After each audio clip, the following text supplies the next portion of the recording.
The Happy Prince by Oscar Wilde. High above the city, on a tall column, stood the statue of the Happy Prince. He was gilded all over with thin leaves of fine gold.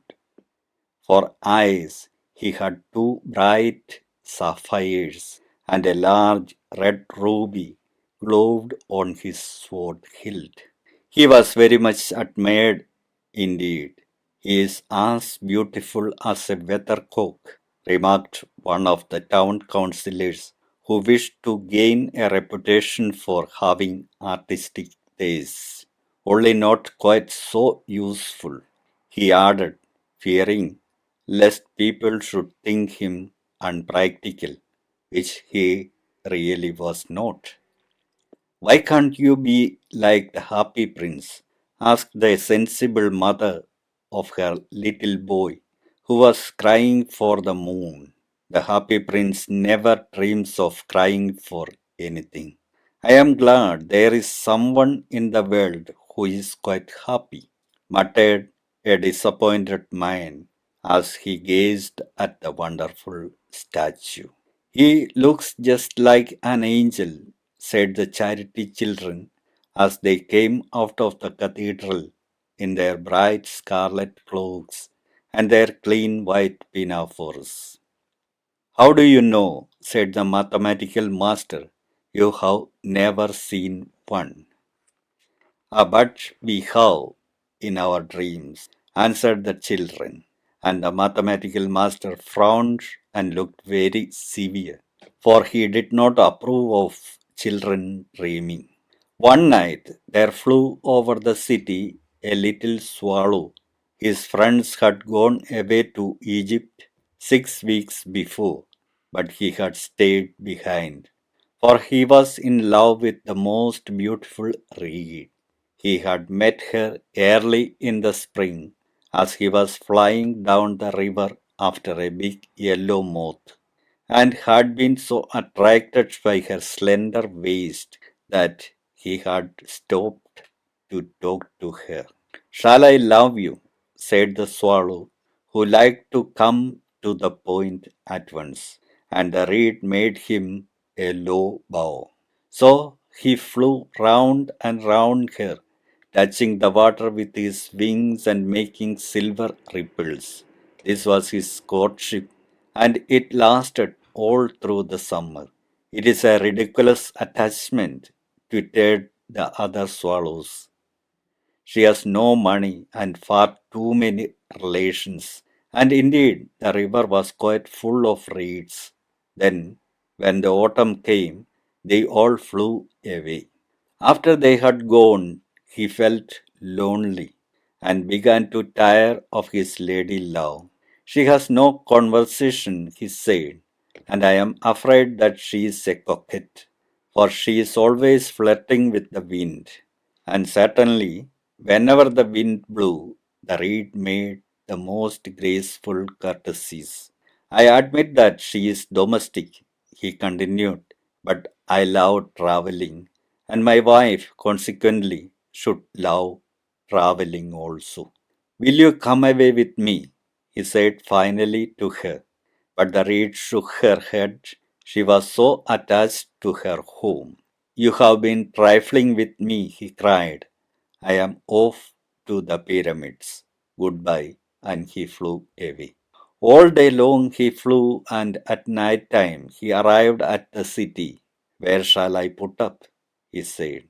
"I hope the town has made preparations." Then he saw the statue on the tall column. "I will put up there," he cried. "It is a fine position with plenty of fresh air." So he alighted just between the feet of the Happy Prince. "I have a golden bedroom," he said softly to himself as he looked round, and he prepared to go to sleep. But just as he was putting his head under his wing, a large drop of water fell on him. "What a curious thing!" he cried. "There is not a single cloud in the sky. The stars are quite clear and bright, and yet it is raining. The climate in the north of Europe is really dreadful." The reed used to like the rain, but that was merely her selfishness. Then another drop fell. What is the use of a statue if it cannot keep the rain off? He said. I must look for a good chimney pot, and he determined to fly away. But before he had opened his wings, a third drop fell, and he looked up and saw. Ah, what did he see?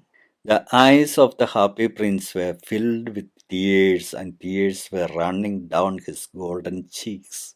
His face was so beautiful in the moonlight that the little swallow was filled with pity. Who are you? He said. I am the happy prince. Why are you weeping then? Asked the swallow. You have quite drenched me. When I was alive and had a human heart, answered the statue, I did not know what tears were, for I lived in the palace of Sanssouci, where sorrow is not allowed to enter. In the daytime, I played with my companions in the garden, and in the evening, I led the dance in the great hall. Round the garden ran a very lofty wall, but I never cared to ask what lay beyond it. Everything about me was so beautiful. My courtiers called me the happy prince, and happy indeed I was, if pleasure be happiness. So I lived, and so I died, and now that I am dead, they have set me up here so high that I can see all the ugliness and all the misery of my city.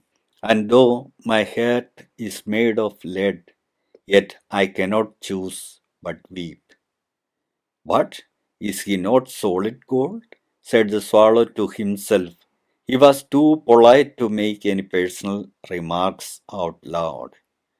Far away, continued the statue in a low musical voice.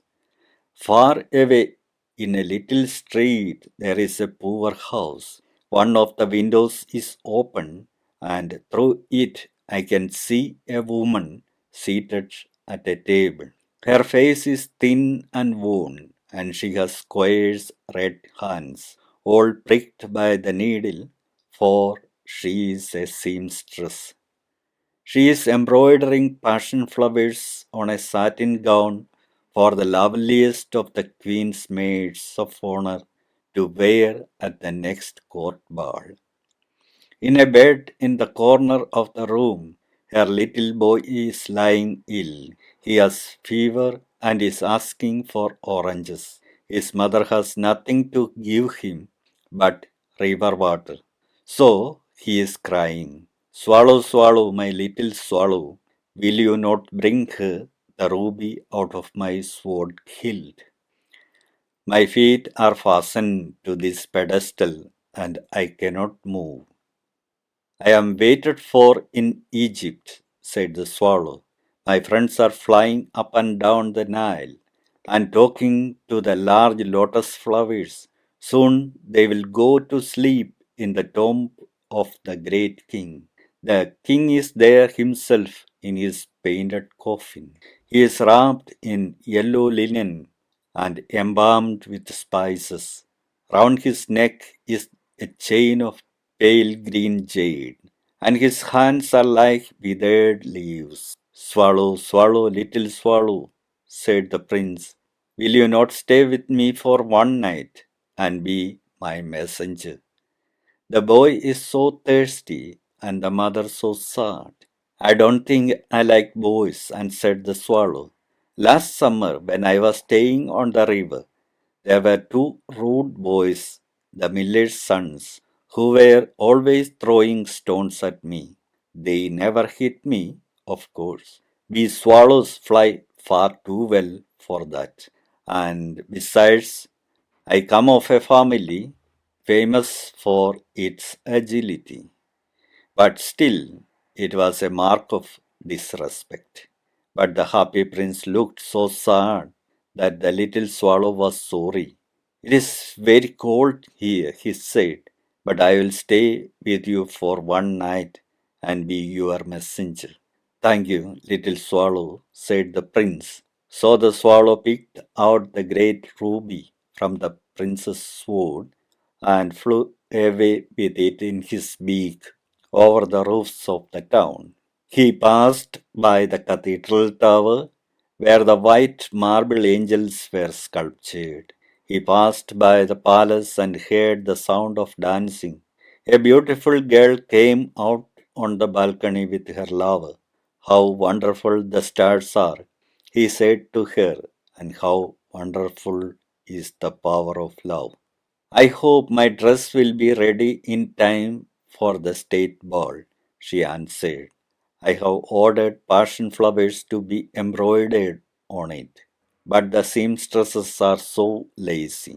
He passed over the river and saw the lanterns hanging to the masts of the ships. He passed over the ghetto and saw the old Jews bargaining with each other and weighing out money in copper scales. At last he came to the poor house and looked in. The boy was tossing feverishly on his bed, and the mother had fallen asleep.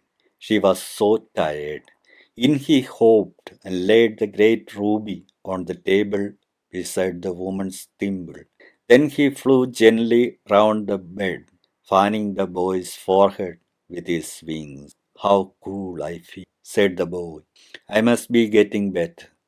And he sank into a delicious slumber. Then the swallow flew back to the happy prince and told him what he had done. It is curious, he remarked, but I feel quite warm now, although it is so cold. That is because you have done a good action, said the prince, and the little swallow began to think, and then he fell asleep. Thinking always made him sleepy. When day broke, he flew down to the river and had a bath. What a remarkable phenomenon, said the professor of ornithology as he was passing over the bridge.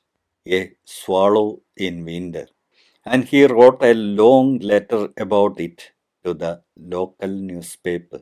Everyone quoted it. It was full of so many words that they could not understand. Tonight I go to Egypt, said the swallow, and he was in high spirits at the prospect.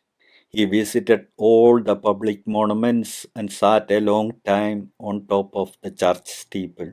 Wherever he went, the sparrows chirruped and said to each other, what a distinguished stranger! So he enjoyed himself very much. When the moon rose, he flew back to the happy prince. Have you any commissions for Egypt? He cried. I am just starting. Swallow, swallow, little swallow, said the prince, will you not stay with me one night longer? I am waited for in Egypt, answered the swallow. Tomorrow my friends will fly up to the second cataract. The river horse couches there among the bulrushes, and on a great granite throne sits the god Memnon. All night long he watches the stars, and when the morning star shines, he utters one cry of joy, and then he is silent. At noon, the yellow lions come down to the water's edge to drink. They have eyes like green beryls, and their roar is louder than the roar of the cataract. Swallow, swallow, little swallow, said the prince. Far away across the city, I see a young man in a garret. He is leaning over a desk covered with papers, and in a tumbler by his side there is a bunch of withered violets. His hair is brown and crisp, and his lips are red as a pomegranate, and he has large and dreamy eyes. He is trying to finish a play for the director of the theater, but he is too cold to write any more. There is no fire in the grate, and hunger has made him faint. I will wait with you one night longer, said the swallow, who really had a good heart. Shall I take him another ruby? Alas, I have no ruby now, said the prince, My eyes are all that I have left. They are made of rare sapphires, which were brought out of India 1,000 years ago. Pluck out one of them and take it to him. He will sell it to the jeweler and buy food and firewood and finish his play. Dear prince, said the swallow, I cannot do that. And he began to weep. Swallow, swallow, little swallow, said the prince, do as I command you. So the swallow plucked out the prince's eye and flew away to the student's garret. It was easy enough to get in, as there were a hole in the roof. Through this he darted and came into the room. The young man had his head buried in his hands, so he did not hear the flutter of the bird's wings. And when he looked up, he found the beautiful sapphires lying on the withered violets. I am beginning to be appreciated, he cried. This is from some great admirer. Now I can finish my play. And he looked quite happy. The next day the swallow flew down to the harbor. He sat on the mast of a large vessel and watched the sailors hauling big chests out of the hold with ropes. Heave ahoy! They shouted as each chest came up. I am going to Egypt, cried the swallow, but nobody minded. And when the moon rose, he flew back to the happy prince. I am come to bid you goodbye, he cried. Swallow, swallow, little swallow, said the prince, will you not stay with me one night more? It is winter, answered the swallow, and the chill snow will soon be here. In Egypt, the sun is warm on the green palm trees, and the crocodiles lie in the mud and look lazily about them. My companions are building a nest in the temple of Baalbek, and the pink and white dolls are watching them and cooing to each other. Dear prince, I must leave you, but I will never forget you. And next spring, I will bring you back two beautiful jewels in place of those you have given away. The ruby shall be redder than red rose, and the sapphire shall be as blue as the great sea. In the square below, said the happy prince, there stands a little marsh girl. She has let her matches fall in the gutter, and they are all spoiled. Her father will beat her if she does not bring home some money, and she is crying. She has no shoes or stockings, and her little head is bare. Pluck out my other eye and give it to her, and her father will not beat her. I will stay with you one night longer, said the swallow, but I cannot pluck out your eye. You would be quite blind then. Swallow, swallow, little swallow, said the prince. Do as I command you. So he plucked out the prince's other eye and darted down with it. He swooped past the musk girl and slipped the jewel into the palm of her hand. What a lovely bit of glass, cried the little girl, and she ran home laughing. Then the swallow came back to the prince. You are blind now, he said, so I will stay with you always. No, little swallow, said the poor prince, you must go away to Egypt. I will stay with you always, said the swallow, and he slept at the prince's feet. All the next day he sat on the prince's shoulder and told him stories of what he had seen in strange lands. He told him of the red ibises who stand in long rows on the banks of the Nile and catch goldfish in their beaks, of the Sphinx who is as old as the world itself and lives in the desert and knows everything, of the merchants who walk slowly by the side of their camels and carry amber beads in their hands, of the king of the mountains of the moon, who is as black as ebony, and worships a large crystal of the great green snake that sleeps in a palm tree and has 20 priests to feed it with honey cakes, and of the pygmies who sail over a big lake on large flat leaves and are always at war with the butterflies. Dear little swallow, said the prince, you tell me of marvelous things, but more marvelous than anything is the suffering of men and women. There is no mystery so great as misery. Fly over my city, little swallow, and tell me what you see there. So the swallow flew over the great city and saw the rich making merry in their beautiful houses, while the beggars were sitting at the gates.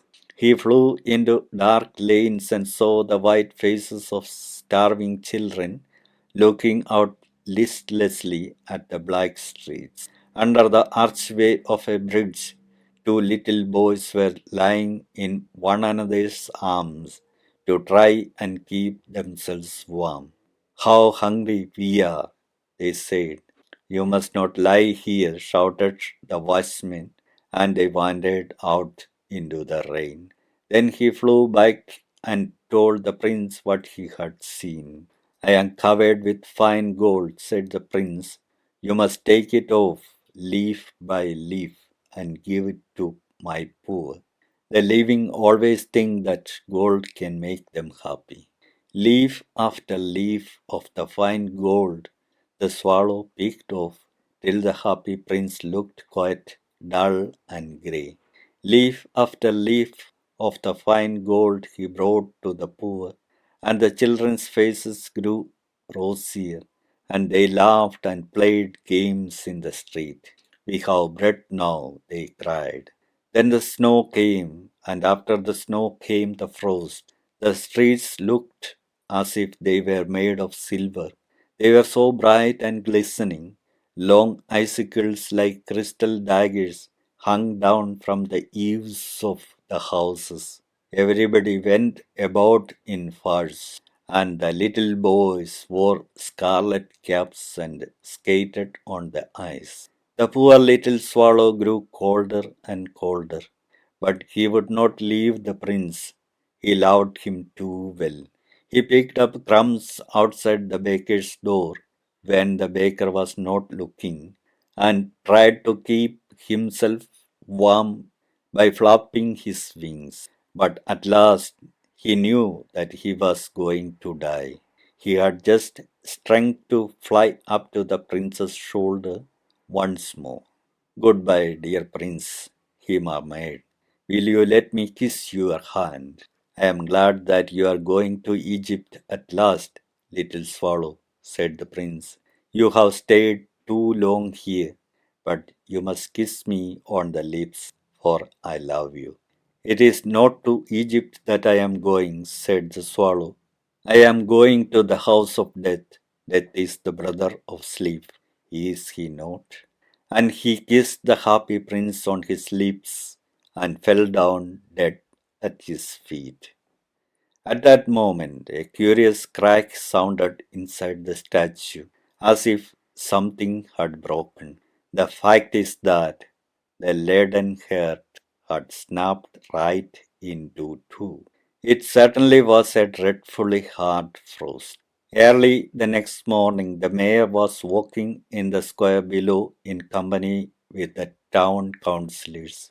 As they passed the column, he looked up at the statue. Dear me, how shabby the happy prince looks, he said. How shabby indeed, cried the town councillors, who always agreed with the mayor, and they went up to look at it. The ruby has fallen out of his sword. His eyes are gone, and he is golden no longer, said the mayor in fact. He is little better than a beggar, said the town councillors. And here is actually a dead bird at his feet, continued the mayor.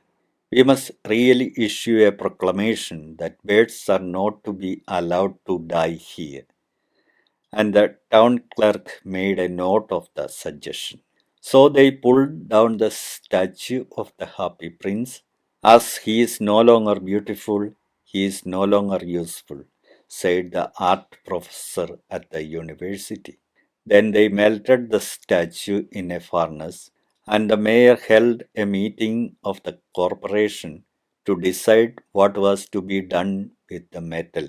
We must have another statue, of course, he said, and it shall be a statue of myself. Of myself, said each of the town councillors, and they quarrelled.